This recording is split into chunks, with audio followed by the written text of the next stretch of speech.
And we'll, of course, keep a close eye on those developments, shifting focus for now to that shootout that took place outside the Israeli consulate in Istanbul. According to the local governor, a gunman was killed. 2 others were injured in that firing.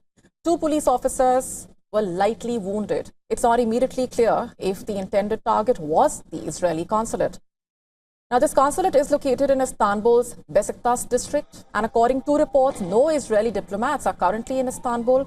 Reports say Israeli diplomatic missions around the region, across the region, have been evacuated shortly after the October 7, 2023 attacks by Hamas on Israel. Now, Turkey's interior minister now saying that they arrived in Istanbul by a rental vehicle from Izmit. That's a city about 86 kilometers away and from Istanbul. The ministry later clarified that the gunman who was killed had connections with a terrorist group, adding that the 2 assailants in the shootout were brothers and one has a drug record. So those are the details that have been given out as of now.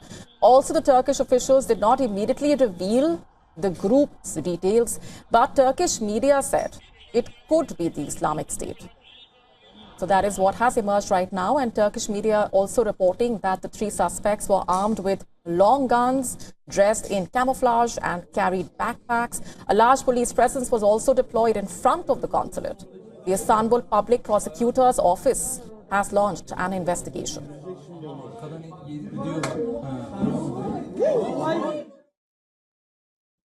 And let's go straight across now to Dr. Mehmet Selek, a columnist from Istanbul, with us on the broadcast. Thanks very much for being here. Now, what more can you tell us about this attack right now in terms of the details that have surfaced? Of course, it's a fast evolving situation, given how tense the situation is on the ground. Well, the incident took place between 12 to 1 p.m. Local time in Istanbul. And as you just mentioned, there's only very few details that we have obtained from the local authorities, including Istanbul governor, justice minister, and also the interior minister. The 3 suspects, one of them was killed on the scene, and 2 which are identified as brothers, are captured wounded. And so the tracing back information has led to the fact that they had left Izmit province, which is eastern of Istanbul, about 90 kilometers, about an hour away from Istanbul. And they rented a car and they came to Istanbul with tactical gear and some semi-professional attack rifles. So we know very little about this, and we know that, of course, where they chose as a target, perhaps, and the Israeli consulate is in that area. But we know that also this consulate has been inactive for about 2.5 years since the war began on Gaza. And so what leads us to this, some of the analysis is that given all this information, we can see that there was a provocation perhaps behind this as a motivation.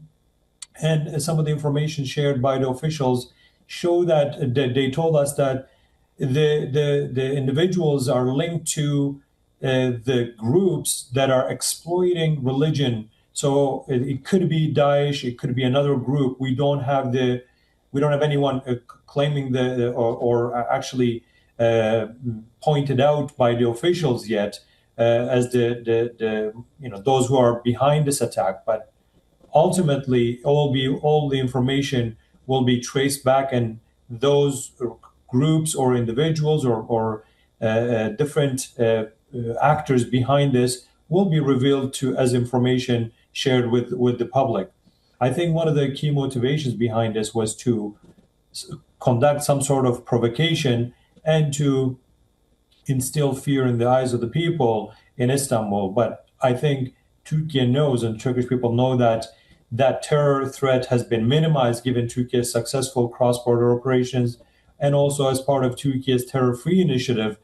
There has been minimum activity in terms of the terror activities, and these activities should be seen as part of the broader, perhaps, motivations that would like to bring Turkey into this ring of fire that has been emerging with U.S.-Israel attack on Iran, and perhaps even including other attacks by Israel on Gaza and other parts of the region.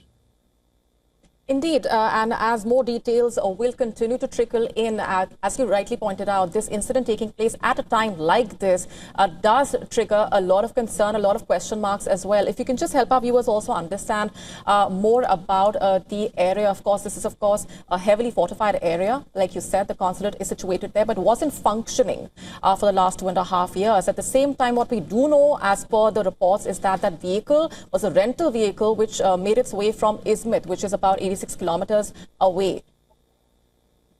Well, yeah, the Izmit is a very close by town, a province close to Istanbul. So the individuals came from there with a rental vehicle. We're not sure if they're from there or not, but nevertheless, this is where the vehicle was rented as far as the information we have.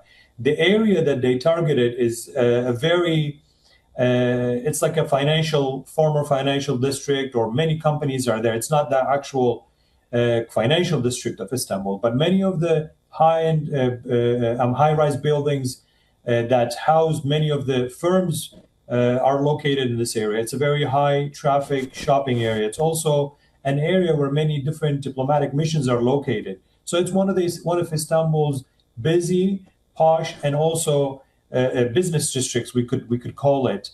The fact that it was, this incident took place in that region can point us to different directions, and the ultimate target will be revealed. But we know that before even this attack, this area was fortified with a lot of heightened security measures, given the fact that many diplomatic missions are located in that area, including the Israeli Consulate. So it's a very highly secured area, and this is why I think the attackers were unsuccessful, given Turkey's effective security that was employed in that area. All right, we're leaving it there for the moment. Thanks very much for joining us with all of those details, and as we continue to monitor those developments. Thanks very much. Thank you. Thank you. To stay up to speed with the latest news, download the WION app and subscribe to our YouTube channel.